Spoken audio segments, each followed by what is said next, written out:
Bawasan na yung aking alalahanin bayarin. Hindi pwedeng hindi sa amin magbayad at obligasyon ito.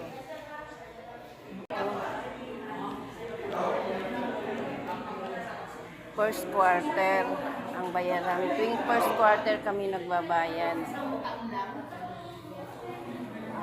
January pa lang nagpapa-statement ang account ako para maaga kong nakapakapasingil at ang hirap maningil. Diyos ko Lord.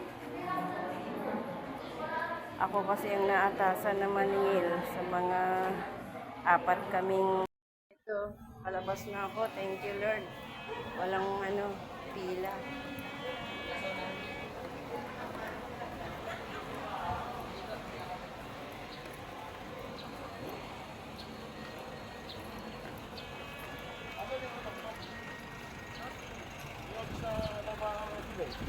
Ito yung bago naming City Hall. Ayan. Ayan. At ito naman yung dati.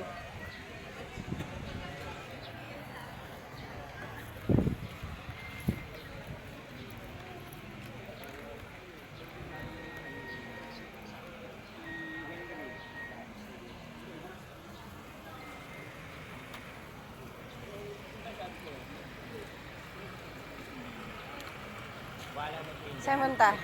Bibili ko ng gamit. Sa? Papel. Ay, nagbayad 1 milyar. Yung assignment namin, doon na. Pinagpatago ko sa kanya. Ito na. Ginupit ko.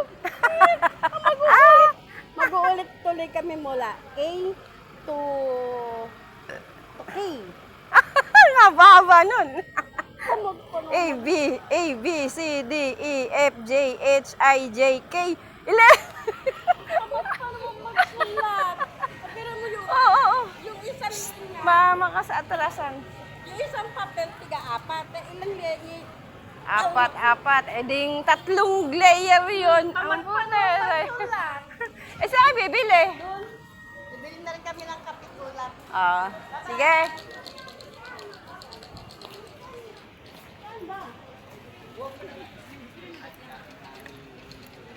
Yung mga notice ang gabi mo. Ito, pauwi na po ako. Ito naman po yung God building. Diyan ang mga senior.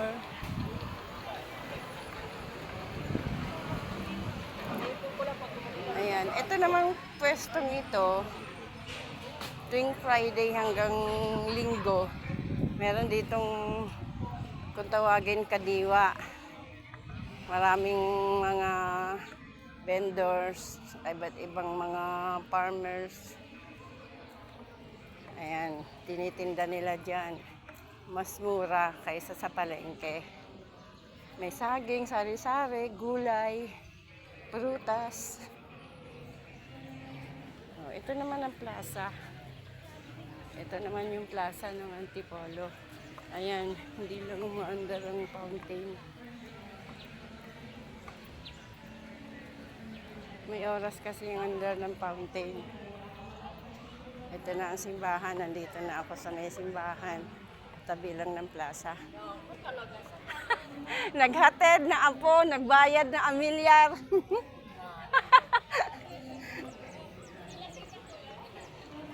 Ito po ang plaza ng Antipolo. Dami ditong mga nagtatambay. Lalo ngayon kasi dito ay free ang wifi dito sa plaza. Kaya marami ditong nagtatambay dahil sa free.